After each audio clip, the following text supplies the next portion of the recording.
Welcome to Hood Champion Boxing and Sports. In boxing, you find a way to win, you find a way to lose. Let me tell y'all something. People can say what they want about Canelo Alvarez. This man has been carrying, I'm going to say, the entire sport of boxing for a long time. Very impressive what Canelo Alvarez has done across his career. And for him to be in his early 30s, basically still a young man, but unfortunately, for being a professional for over 15 years, he has a lot of wear and tear on him. And when you think about the great things Canelo Alvarez has done in his boxing career, multiple weight divisions, multiple championships, undisputed champion, you got to stop and say that he's earned his spot as the face of boxing. But the reality is, when it comes to Canelo Alvarez, and this is my opinion, he's towards the end of his career as the face of boxing, an elite fighter. And I think Canelo Alvarez, the way I put it, is he basically, to me, has $1 left to spend on a last fight as an elite fighter. And to me, he needs to decide on who he's going to spend it on, why he's going to spend it on him, and he needs to be very careful with who he selects. That dollar represents one last impeccable performance, which I think he has it in him. But he needs to do it against the right opponent. As a result, I think he should do it against David Benavidez. Now, once that last dollar is spent, or that last outstanding performance is displayed, I just don't think he'll have anything left, because he'll have to give his all in that last boxing match, especially against a ferocious fighter like David Benavidez, that Canelo could end up becoming a gatekeeper. Now, for those out there who are saying, okay, well, Canelo becoming a gatekeeper, maybe it's a little too early to say that. I don't think so. Depending on the opponent that he faces, Canelo Alvarez could find himself on the losing end of fights. And the reason I say that is because when we take a look at this right here, right? These are the final punch stat reports for Alvarez and Ryder, and then the final punch stat report for Alvarez and Bivol. Now, look at the total punches, right? For Alvarez, when he fought Ryder this past weekend, 179 landed at 39%, okay? For Ryder, against Canelo Alvarez, who's able to get his punches off and be aggressive, right? It was hard for Ryder to get any shots off. He landed 80 total at 17%. So when you look at that, Alvarez with the right opponent, he's going to look, at least stats-wise, he's going to look good. But when we were watching that fight, to me, it seemed like there was a lot of pop shotting. And the reason why he was able to throw off a lot of single shots across the rounds is because Ryder wasn't really throwing anything back. And when Ryder did throw back, he was landing. But Ryder got his nose busted open in that second round. And the man, according to him, and I tend to believe him, he couldn't breathe. He was swallowing blood. And he was just in pain and uncomfortable the rest of the fight. But he made it to the finish line. So that shows us two things, right? One, if you don't punch back, Canelo Alvarez is going to, for the most part, have great numbers as far as punches landed, especially in the power punch area where he almost landed 50%. But also shows you is Canelo Alvarez had somebody injured in front of him and he wasn't able to knock him out. And that's a problem. Now, when you look at Canelo Alvarez when he fought Bivol, look, the numbers don't lie. 84 total punches, man, landed. 17%. Bivol, 152 landed. 21%. But look at what Alvarez was up against. A fighter who lets his hands go, and a fighter who had a longer reach, was taller and bigger, naturally bigger. And Canelo Alvarez just could not do anything to slow down Bivol's work rate. As a result, Alvarez was on the defense most of that fight. And I think he was lucky to not get himself knocked out. But we know Canelo has great defense. But when you look at this is why we go back to what I was just saying here. That last dollar Canelo has to spend on a last fight with an impeccable performance, he should not spend it on the rematch with Bivol. He should not spend it on the rematch with Bivol. Because once he goes back into a fight with Bivol, Canelo Alvarez is going to be in the same position he was in when he was right here. He's going to be, his final punch stat report, his total punches landed will probably be less than 84 this time. Bivol will probably have a higher land rate, probably a lot higher than 21% this time. Because Canelo, he is slowing down. Bivol has more confidence in his fight. And at the end of the day, even if you're a Canelo Alvarez fan, I think we're all sitting back looking at this and saying, it's a mismatch. People need to understand Canelo Alvarez started off fighting at 140 pounds. Do y'all understand that? This man bubbled up to 147, stayed there for a few years. Then went to 154, then had the weird 155 catch weights, 160, 168. Then, he started jumping around 175. But Canelo Alvarez, the sweet spot for him is 154 pounds. We're talking about a 20-pound difference, people. He can't knock people out at 175. And if so, it has to be something, and in my opinion, when he fought Kovalev, I think the secret society had a little bit to do with that, okay? No, I'm just going to be honest with you. All right? I just don't buy that Kovalev, that monster that was running around tranquilizing everybody. All of a sudden, Canelo Alvarez comes up there, and Canelo Alvarez is able to do that to Kovalev? To that, I got to say, hold your horses. Let's not take it to the stupid. But at the end of the day, with Canelo going forward, that last dollar spent, he better be looking right here. Okay? Because Canelo, at 168, he's got all the leverage in the world. The man's a WBO champ, IBF, WBC, WBA. He's the man. He's the man. But you know who else is the man? Benavidez. Benavidez has earned his opportunity. Benavidez is out here plugging along, beating the shit out of everyone.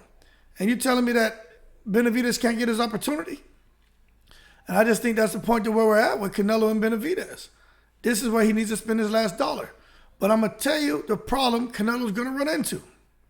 Okay? I'm going to tell you the problem he's going to run into. When you look at this right here, David Benavidez, you look at the final punch stat report where it talks about Bivol. Benavidez, at probably by round 3, Benavidez is going to be letting his hands go. Benavidez may throw just as many, 710 plus, maybe more punches against Canelo Alvarez. What's Alvarez going to do? But Benavidez is not Bivol as far as the fighting style. Benavidez is going to be in close. He's going to like mixing it up and getting ugly. Bivol knows his distance. He uses his distance really good. He knows his range. In and out. He doesn't roll all the way back out to the outside. Bivol is very good at controlling distance. And he uses his arms very well to kind of gauge the distance. And then he knows when to let his hands go. He knows when to counter. He knows when to throw soft shots. He knows when to throw shots just to keep you busy. And he knows when to explode and throw hard shots, varying his punches, his punch selection, the amount of power he puts on the punches. Bivol's a complete fighter. But I think fighting David Benavidez, Canelo could find himself in a lot of trouble. But the one thing I will say when it comes to Canelo Alvarez, and as far as him slowing the fighter down, which he could do against Benavidez, because Benavidez will be in close. Canelo is naturally the smaller fighter, and normally in boxing, the guy who gets the lowest wins. If Canelo can get low and underneath a Benavidez shot, Canelo could land to the liver, because Benavidez has a very long torso, and he could touch him, and that could slow Benavidez down, and that could change the momentum of the fight. Right? So what I'm giving you right now, facts. But that being said, when we come in here and we look at this right here, Canelo Alvarez has nowhere to go, people. He's an amazing fighter. Okay? But I'm just telling you, whether he fights Benavidez, he fights Morrell, these are guys who let their hands go. These are guys who are very good at what they do. Canelo Alvarez is coming out here thinking he can just pop shot people and throw one shot and put all his strength on those shots. It's just not going to work. Because you know what? The thing about Canelo, and we go back here and we take a look at Canelo and Ryder, right? Let me tell you something about Canelo. He was able to pace himself in the fight against Ryder. Canelo dictated the pace. Canelo dictated everything. So he didn't have to worry about getting winded. Now, if Canelo comes out here and he fights a David Benavidez, Canelo's going to be in trouble because he's going to have to fight to keep him off of him.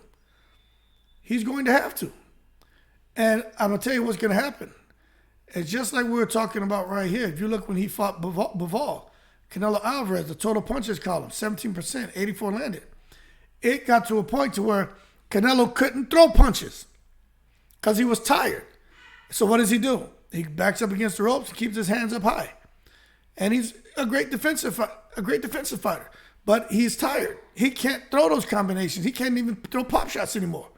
You understand? No matter how much he was telling himself to do it, the mind was saying do it. The body just couldn't execute because he was fatigued. So when we talk about Canelo Alvarez, when we talk about what he's going to do next, when we talk about all this, I just have to tell you, man, I really feel he needs to really be careful about that last dollar he spends. Because if he has one last impeccable performance, you know, we talked about it before when it comes to Canelo Alvarez. If he still has a Kirkland performance, an Angulo performance, a Gomez performance, a Miguel Cotto performance, a Shane Mosley type performance left in him, even in certain spots against the Mayweather type performance. I'm going to tell y'all right now, if he has that in him, he needs to make sure for that last outing, he uses it against David Benavidez. Because if he beats Benavidez, Canelo may surpass Julio Cesar Chavez as the greatest Mexican fighter ever. There's already an argument for it right now. I don't agree with it, but there's already an argument for it.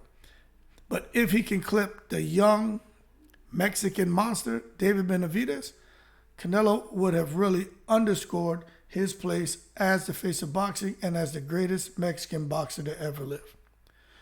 If he fights him and he loses, well, he's still a great Mexican fighter. He still was the guy who carried the face of boxing, and it just goes to show that, hey, he's been fighting too long, and he's on the downside, and he can go ahead and retire. The man made enough money. He makes a lot of money outside of boxing as well. He has nothing left to prove. And it could see one of those situations where it's like, hey, passing of the torch. But that being said, nobody should have anything bad to say about Canelo Alvarez. I know that he's had some different fights where there were catch weights, rehydration clauses. Look, this is the era of the A side. And the A side, they do whatever they want to do as far as making fights and giving themselves the advantage. He's not a throwback fighter necessarily. That's why I say when it comes to a guy like Julio Cesar Chavez, I don't think no matter what Canelo does, he's hurt himself because of the catch weights. I know there's corruption always in boxing, and you know what?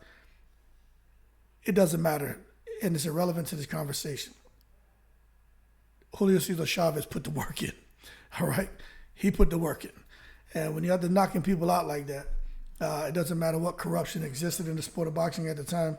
You know, to knock somebody out, I mean, that's not, I don't care what they try to coordinate. You know, when you look at his work rate, his stamina, his power, his punch selection and body shots, Julio Cesar Chavez was a beast. But that being said, when it comes to Canelo Alvarez, we'll see what he does next. But I just think for that last fight, that last dollar he has to spend, he might as well put it on a guy like Benavidez. And let's just see how the dust settles. That being said, y'all keep cool. Canelo's an outstanding fighter. And he's handled his business, man. He's never ran from a challenge. And if you want to sit here and try to find little small things, man, and to kind of nitpick at him, you have too much time on your hands. Give the man his credit for what he's been able to accomplish. And if you're forgetting again, this man turned pro when he was like 15, man. What the hell were you doing at 15? You understand? He's cut from a different cloth. You can say, oh, it's his circumstances. Well, we all have circumstances. Okay? But at the end of the day, he deserves his respect. And I would like to see him fight Benavidez, not Bivol.